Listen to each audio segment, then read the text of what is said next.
Hello, everybody out there in YouTube. We are the Middle-Aged Guys, and what we're going to do right now, boys and girls, is that we're going to do a little bit of story time. I'm the Reverend.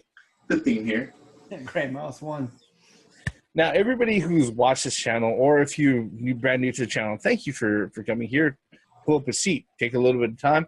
Anybody who's familiar with our channel knows that we're geeks. We're gamers. And if you're new to this channel, guess what? You've just found out. Fuck you otherwise, all right? What this particular random video is going to be about is, games that we got stories about, okay? Now, not just, oh, this sort of thing happened and it was so hype and I was, like, out in the mall when I was, like, whatnot or anything like that. But games, for some reason, like, for a lot of people, when they have favorite games or they have games that are close to their hearts, what will happen is that there will usually be some other story behind the story of them maybe picking up the game or going out of their way and finding a particular game that sticks with them, something that resonates with them, all right? And what this particular video is going to be is that it's going to be us going over and doing a little bit of show and tell and telling a few short stories about the stories behind the reasons why we have certain games, okay? And that's what this is going to be about. Now, I'm not going to go ahead. I'm not going to put any pressure on these guys, but to illustrate my point, what I have right here is ActRaiser. Not only is it a great game, a classic game by Enix, action RPG, and also a great sim portion of it and everything like that. I've been on this particular channel, on these videos, extolling my grand admiration and love for this particular game, all right?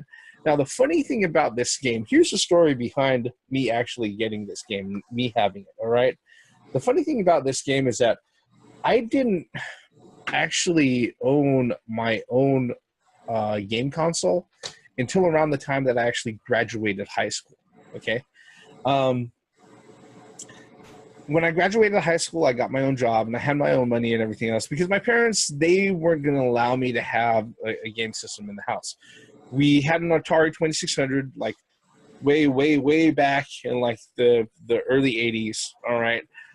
And the thing with that is that my younger brother and myself were fucking around, and we're slacking off, and we're doing really stupid shit, paying more attention to playing Space Invaders and Defender and that shit instead of actually doing schoolwork and actually going to school, okay? And what happened was that my dad took the Atari 2600 and he fucking smashed it on the floor in front of us. But we were able to get it working with a little bit of duct tape and fucking needle-nose pliers. Those things were built like a goddamn truck, all right? Now, if he would have actually stomped on it, yeah, it would have completely killed it for sure. But yeah, we were able to get it working and everything else. But suffice to say, my parents were not big video game fans. In fact, for the longest time, they told me that, I wasn't going to get anywhere in life and that, pursuing a career in video games was not the best thing for me, okay? And not in those exact words either, all right? Well, that didn't mean that I stopped liking video games and stopped trying to play games on a regular basis. What happened was around, it was 1992. I was a junior in high school, okay? And I had a physiology class. One of the guys that was sitting next to me, his name was Ronnie, and we were seated in alphabetical order by last name, okay? Now, Ronnie, he sat there and we were talking about games, and he mentioned this particular game to me, right? And he was like, "Yeah, this is a great game." He's like, I got sucked into it and everything. I was like, "Yeah, if I have a chance, I'll go ahead and I'll play that, right?" Well, here's the stupid thing, all right? Physiology class is also where I met my wife, okay? And the person who sat on the other side of Ronnie was my wife, okay? Because her name alphabetically was 2 spaces away from mine, okay? What happened, though, was that Ronnie knew my wife from having her, being in the same class with her, like, the previous year and everything, right? So we would talk to her. Well, somewhere along the next 4 months in the semester, Ronnie and I switched seats, and I was sitting right next to her. Okay. Long story short, yeah, I ended up marrying this girl, you know, much later on in my life, even though we had been together for, you know, literally for over a decade and a half before that. Okay. The funny thing is that one of the first games that I went out of my way to get, after I actually bought my first console with my own money and my own job and everything else, I bought myself a Super Nintendo, and one of the first games I got was this particular cartridge of ActRaiser. And my wife, at the time, girlfriend, was right there with me. She's the one who drove me over to the Game Land in Cerritos to go ahead and pick up this fucking game. So when I'm talking about stories behind the stories, that's what I'm talking about when it comes to these particular games. And also kind of the reason why that this particular game and this particular cartridge, yeah, it's probably never going to leave my possession ever in my life. Yeah. And that's my particular story, gentlemen. What are yours? Okay. Games like this. Yeah. Now, Double Dribble is one of those games that, look, good sports game for the NES and for its time. And it had everything that it was pretty basic, even though you couldn't perform an actual double dribble in the game. But this was based off the arcade kit, and yes, it was changed from arcade to NES. Whenever it would be a rainy day, and we would, you know, be in the same apartment building, you know, me and the people that all had Nintendos, and most of us had this game and Tecmo Bowl and Blades of Steel.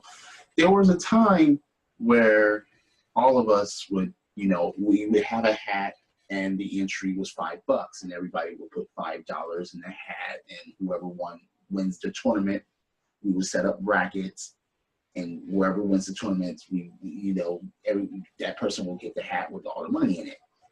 Now, I remember when I was in the finals, and at halftime, I was getting my ass kicked by like 20 points. So, yeah, I was just like, fuck. And I'm seeing the Nintendo, you know, the fucking cheerleaders, the halftime show of this fucking game, and I was very fucking annoyed. I was like, you couldn't fast forward that halftime show either. You just had to let it play out. And I'm just like, how am I going to do this? I want that money over there. I'm not going to fucking lose. I hate fucking losing. I know I'm better than this. What is going on? Shit, shit, shit. Even though they had designated spots where you can just hit a shot every time, it just wasn't working out for me at that moment. So third quarter begins, and I start trying to get in the rhythm of everything. And okay, by the time fourth quarter began, I was down by 8 points. So it gets to a point where the game is about to end. 1 minute. Now, the thing about it is, once you make a shot, the clock doesn't stop on Double Dribble. It keeps going. So I took the lead with 30 seconds left. And my opponent, he passes the ball, and he actually performs a fucking dunk. So he took the lead. Now, it's counting down from 10. Dun, dun, dun. I had to fucking take the ball out of bounds, pass it in. Now, I'm passing it all over the place without trying to get a backcourt violation. So by the time 2 and 1 hit, I had to launch it from fucking half court. Now the time expires, and all you heard was dead silence, and you heard, and my opponent's like, no fucking way.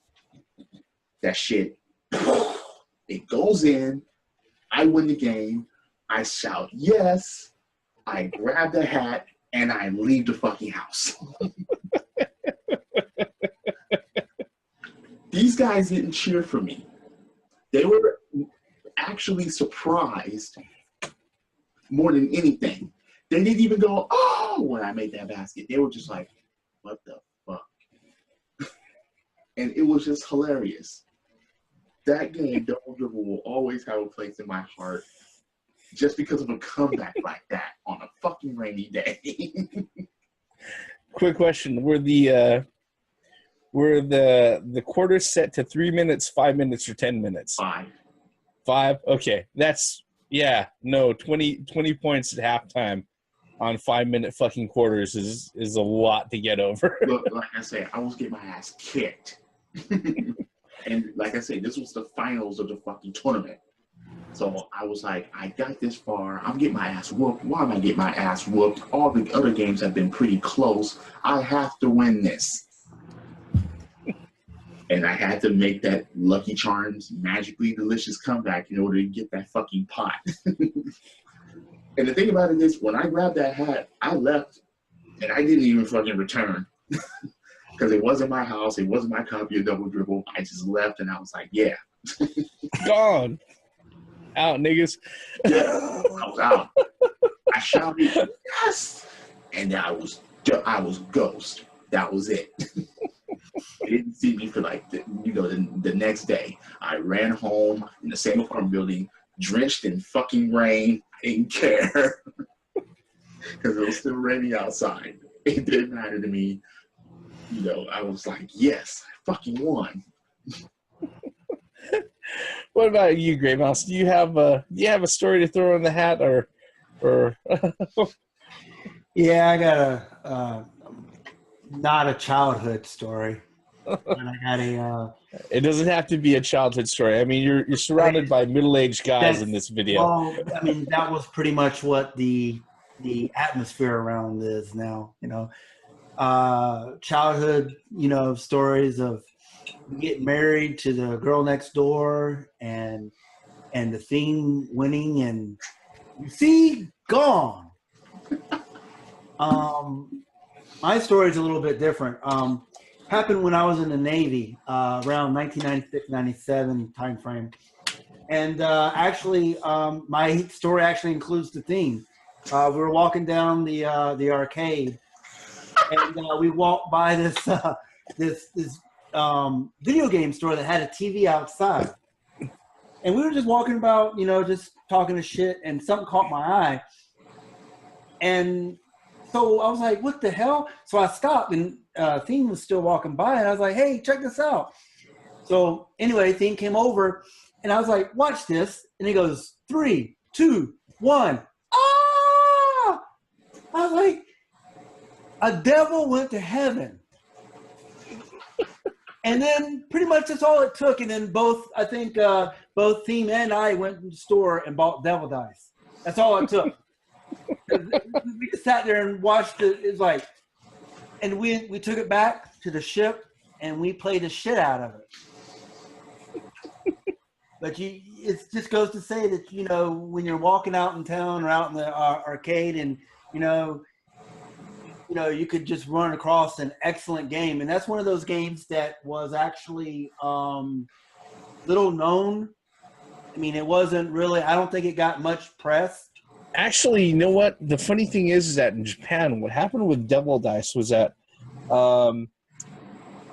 in Japan only, Sony released these blue development consoles called the PlayStation Yarose, all right? And basically what they did is that Sony held a competition where they were like, okay, they were going to be receiving fan-made games, basically homebrew games, all right, for these small-time developers, and they would be going ahead and judging these on a contest. And the guy who went ahead and created Devil Dice, he went ahead and he submitted that. He developed it on his Sony Yarose, right, the blue console, and he submitted that over, and they were like, "This is the guy, this is the game." And they actually published his game. Sony of Japan published his game in Japan. And then THQ actually licensed it out and published it over here in the States under Devil Dice. That was one of the... The game was called Devil Dice over there too. It was. Yeah, that particular game and the Yadoze, I remember for like the longest fucking time. I think in 1998 or 1999 when they went ahead and they showed off that blue console and like PSM, official PlayStation magazine, and stuff like that. Yeah, I remember for the longest time I wanted one of those fucking consoles. They were like $600, but they were only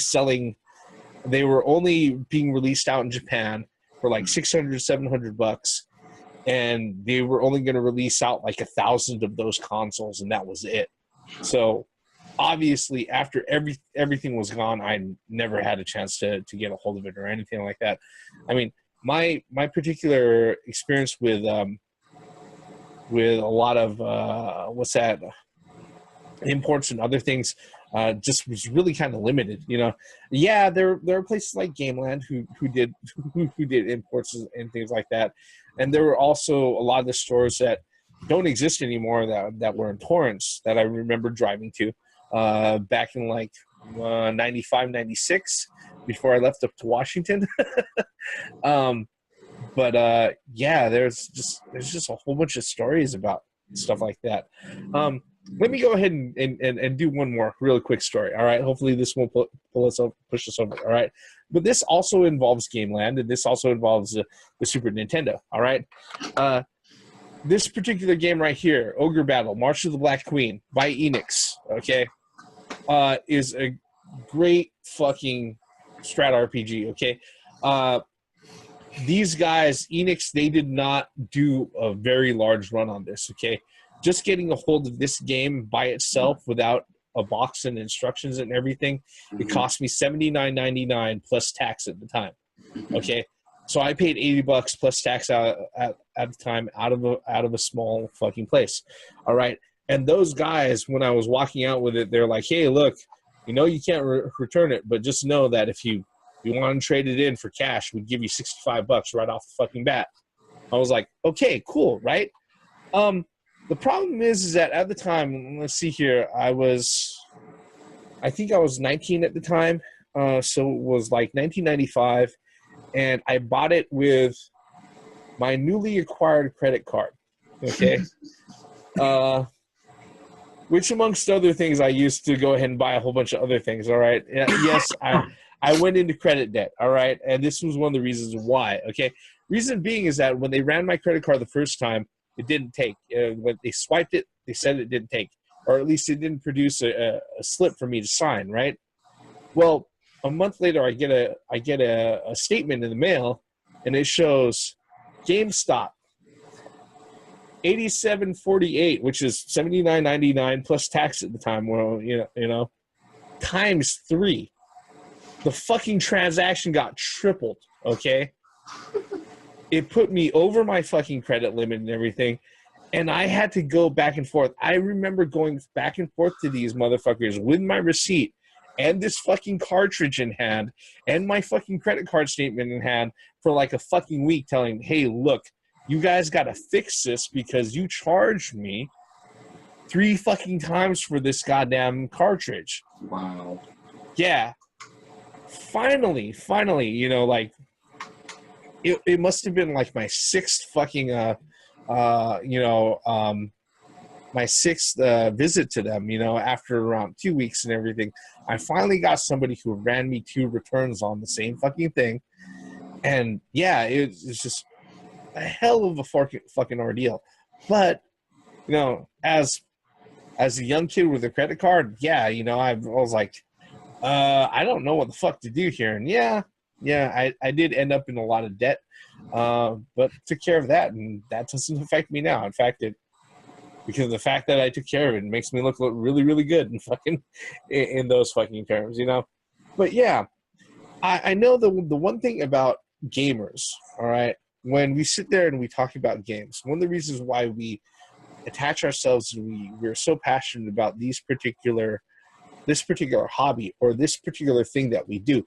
Some of us have even used this as impetus and a springboard to go ahead and actually get into a career, all right? Many of them a lot more illustrious in the level that I've actually entered into the industry at, or achieved in the industry at. But a lot of us, just like a lot of people, whether it be baseball, collecting stamps, I don't know, gardening or something like that, a lot of us have, stories about behind the things that we love. And this particular video is pretty much a little small sample of the stories behind some of the games that we absolutely love, that we have in our particular possession. Believe me, folks, this is not going to be the last time we're going to do a video like this. I'm pretty sure. We're not going to make this a weekly thing, but we'll probably revisit this again sometime in the future. All right. With that, we are the middle-aged guys. We've been bullshitting about the stories behind the reasons why we have these particular games. We want to hear your stories, folks. So leave us a comment below. If you have a game that you love for an absolute reason, besides the fact that it's a great game, it's something that keeps it dear to your heart and all of that, tell us about it. Leave us a comment below. We'd love to hear it. While you're at it, hit like, hit subscribe. All of that stuff is definitely, it makes us feel appreciated, and we like seeing that. It's the reason why we go ahead and we do this every week. But all of our bullshit about our personal stories, we're going to end that right here. I am the Reverend. The Theme here. And Gray Mouse 1. Once again, for the benefits of common sense, logic, and gaming.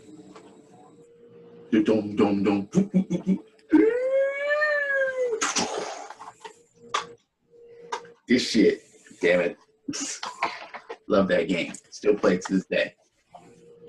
Credits. What's funny is that you ever think about, it's like, if something didn't happen just a little bit differently, maybe you wouldn't be in the position in life that you are in right now. If I never would have talked about Ronnie about this particular fucking game, I probably wouldn't have ever had the guts to actually sit there and talk to my wife, who was sitting right next to him in that particular class in high school. Just a thought,